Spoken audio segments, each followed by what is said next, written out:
Praise the lord. ప్రభు అయిన యేసుక్రీస్తు నామములో ఈ కార్యక్రమాలు వీక్షిస్తున్న మీ అందరికీ హృదయపూర్వకమైన వందనాలు తెలియజేస్తున్నాం. దేవుని మహాకృపను బట్టి పరిశుద్ధ గ్రంథంలో నుంచి కొన్ని విషయాలు మనం ధ్యానించుకుందాం. హెబ్రీలకు రాసిన పత్రిక 11వ అధ్యాయం 4వ వచనం చదువుతున్నాం. విశ్వాసమును బట్టి ఏబేలు కయ్యోను కంటే శ్రేష్టమైన బలి దేవునికి అర్పించను. ఈరోజు దేవుని వాక్యము శ్రేష్టమైన బలి దేవునికి అర్పించను. శ్రేష్టమైన బలి దేవునికి అర్పించను. ఈరోజు మనము దేవునికి శ్రేష్టమైన బలులే అర్పించవలెనని వాక్యం చెప్తున్నమాట. అంటే దేవునికి శ్రేష్టమైన బలి అంటే ఏంటి మనం గమనించాలి. అక్కడ మనం చూస్తే క్రొవ్విన మరి దూడలన, లేకపోతే పొట్టేళ్ళన, లేకపోతే ఇలాగ మనం పాత నిబంధనలు అంతా కూడా మనం బలు గురించి మనం చూస్తాం. కొత్త నిబంధనలోకి వచ్చేలకే శ్రేష్టమైన బలి దేవునికి మనమే సాక్రిఫైస్ చేసుకో. ముందు నువ్వు శ్రేష్టమైన బలుగా అర్పించుకోకపోతే దేవుడు ఏ విషయములో కూడా నిన్ను శ్రేష్ఠుడిగా ఎంచడు. రోమాపత్రికలో 15వ అధ్యాయం 15వ వచనములో ఒక మాట, అన్యజనులు అనే అర్పణ పరిశుద్ధాత్మ వలన పరిశుద్ధపరచబడి ప్రీతికరమగునట్లు నేను సువార్త విషయములో యాజక ధర్మమును జరిగించుచు దేవుని చేత అనుగ్రహింపబడి ఉన్నాను. ఇక్కడ దైవజనుడు పౌలు చెప్తున్నారు, నేను అన్యజనులు అర్పణగా పరిశుద్ధాత్మ వలన పరిశుద్ధపరచబడిన దేవునికి ఇదిగో ప్రీతికరమగునట్లు నేను ఈ సువార్త విషయములో ధర్మశాస్త్రమును జరిగిస్తున్నాను. అంటే మొదటిగా మనము శ్రేష్టమైన బలి ఏంటంటే, ఇక్కడ దైవజనుడు పౌలు చదివిస్తున్న మాట ఏంటంటే, నేనే ఒక శ్రేష్టమైన బలిగా దేవునికి అర్పించుకున్నాను. అన్యజనుల మధ్యలో దేవునికి ప్రీతికరంగా, అంటే దేవునికి ఇష్టమైన వ్యక్తిగా. ఈరోజు నువ్వు నీ పక్కన ఉన్న వాళ్ళకి ఇష్టపడకపోతే, నీ అయిన వాళ్ళకి ఇష్టపడకపోతే కొన్ని విషయాలు సరి చేసుకుంటుంటారు. నేనే ఒకవేళ ఇది ఉందని, అసలు నువ్వు దేవునికి ఇష్టడుగా ఉన్నావా? నీ ప్రార్థన దేవునికి ఇష్టమైనదిగా ఉన్నదా? నువ్వు దేవుడి మందిరానికి నడుస్తున్నావు కానీ దేవునికి ఇష్టడుగా నడుస్తున్నావా? ఒకసారి జ్ఞాపకం చేసుకో. శ్రేష్టమైన బలి దేవునికి అర్పించాలి. ఏంటిదంటే ముందు దేవునికి నువ్వు ఇష్టం అవ్వాలి.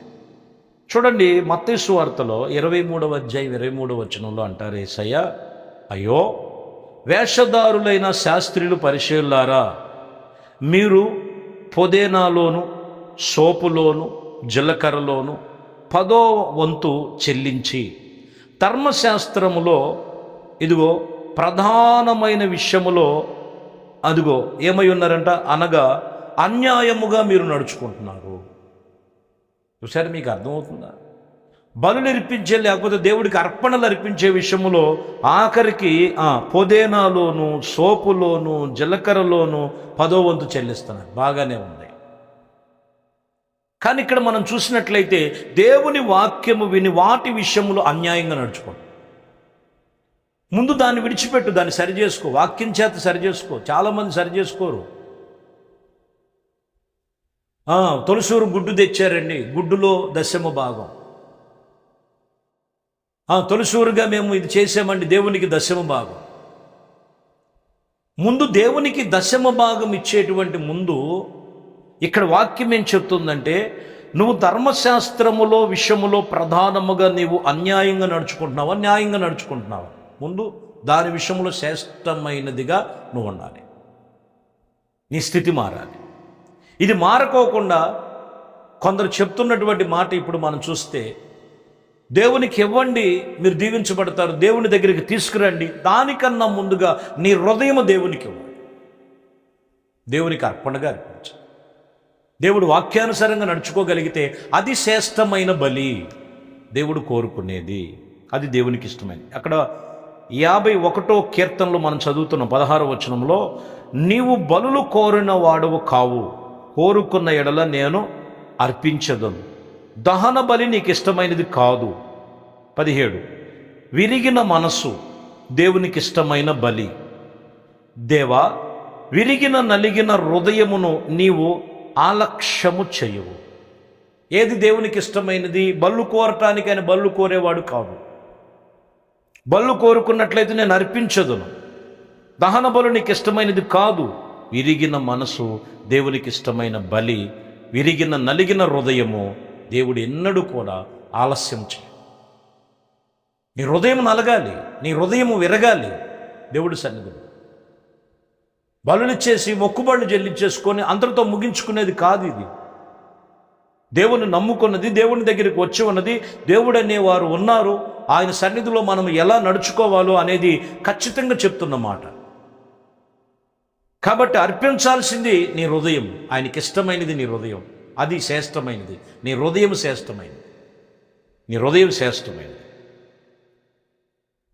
కొరింథీ మొదటి పత్రికలో, మొదటి కొరింథీయులకు రాసిన పత్రిక 10వ అధ్యాయం 1వ వచనంలో చదువుతున్నాం. సహోదరులారా, ఈ సంగతి మీకు తెలియకుండానట్లు నాకు ఇష్టం లేదు.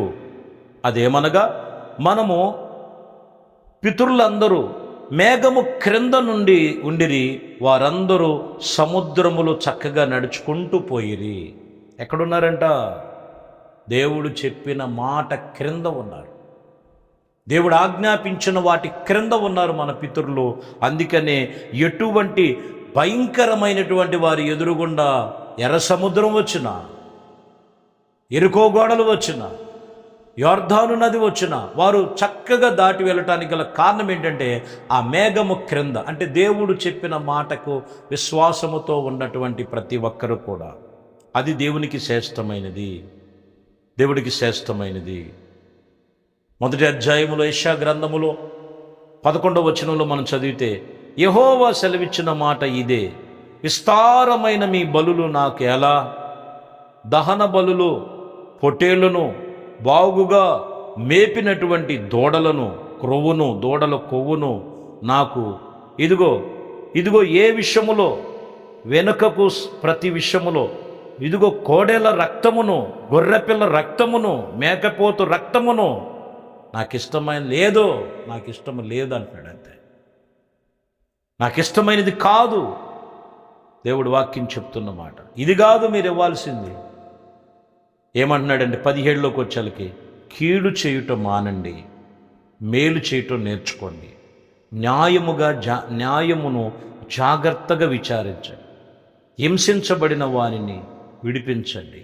చూడండి, ఇది మారాలి. ముందు బలిసినటువంటి వాటిని తీసుకొచ్చి, క్రొవ్విన వాటిని తీసుకొచ్చి నాకు అర్పించి, ఇదిగో గొర్రెపిల్ల రక్తమును, మేకపోతు రక్తమును, ఈ రక్త ప్రోక్షణ చేయటం నాకు ఇష్టం లేదు. ఒక్కటే మాట ఇక్కడ చెప్తున్న మాట, కీడు చేయటం మానండి, మేలు చేయటం నేర్చుకోండి, న్యాయమును జాగ్రత్తగా విచారించి న్యాయం జరిగించండి. ఇది దేవునికి శ్రేష్టమైన బలి. ఆ వ్యక్తి మారకోకుండా, ఆ వ్యక్తిలో మార్పు లేకోకుండా, దేవుడు నన్ను కోరుకున్నాడా, దేవుడి సన్నిధిలో నాకు ఇదిగో ఈ రీతిగా ప్రతిఫలం వస్తుందా అనేది గ్రహింపు లేకపోతే. కాబట్టి ఈరోజు శ్రేష్టమైన బలి దేవునికి అర్పించాలి. ఏంటిదంట శ్రేష్టమైన బలి? మొదటిది ఏమై ఉన్నదంటే, వాక్యం చెప్తున్న మాటలో మనం చాలా జాగ్రత్తగా గమనించాలి. దశమ భాగములో కాదు, ముందు న్యాయముగా నడుచుకునటంలో దేవుడు కోరుకునేది శ్రేష్టమైనది. 2, విరిగిన నలిగిన మనస్సు, దేవునితో ఇష్టమైన బలి. మూడో విషయంలో చెప్తున్నటువంటి మాట ఏమై ఉన్నదంటే, దేవుడు ఎన్ని కోరుకోవట్లేదు, కానీ మీరు నడవలసిన మార్గములో కీడు ఉండకూడదు, మేలును అనుసరించి న్యాయమును జాగ్రత్తగా విచారించి అనుసరించు. ఇది నాకు ఇష్టమైన బలి. ఇదే ప్రభు నీతో కోరుకునేది. కాబట్టి ఈరోజు ఇంకా నీలో ఏమున్నాయో, ఏ బలహీనతలు ఉన్నాయో, దేవునికి ఇష్టడుగా ఉండలేకపోవటానికి అదే కాదు, అది తీసివేసుకో. దేవుడు ఈరోజు నిన్ను కోరుకుంటాడు. దేవుడు కోరుకున్న శ్రేష్టమైన బలిగా నీ హృదయాన్ని అర్పించు. అట్టి కృప మీ అందరికీ కలుగునుగా. ప్రార్థించాను.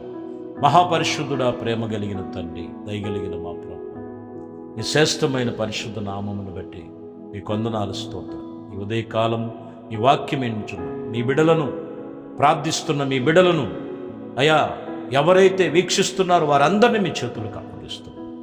ఇదిగో నేను శ్రేష్టమైన బలిగా దేవునికి అర్పించుకొనటం ముందు హృదయ శుద్ధి కలిగి హృదయములో మీ మాటలు ఏలుబడి చేసి వారిలో ఏం సరిచేయబడాలి, ఏం సరిచేసుకోవాలి సమస్తమును మీ చేతులకు అప్పగిస్తూ అయ్యా న్యాయబద్ధముగా జాగ్రత్తగా ఆత్మీయతలో కొనసాగటానికి కృప చూపించి నడిపించు.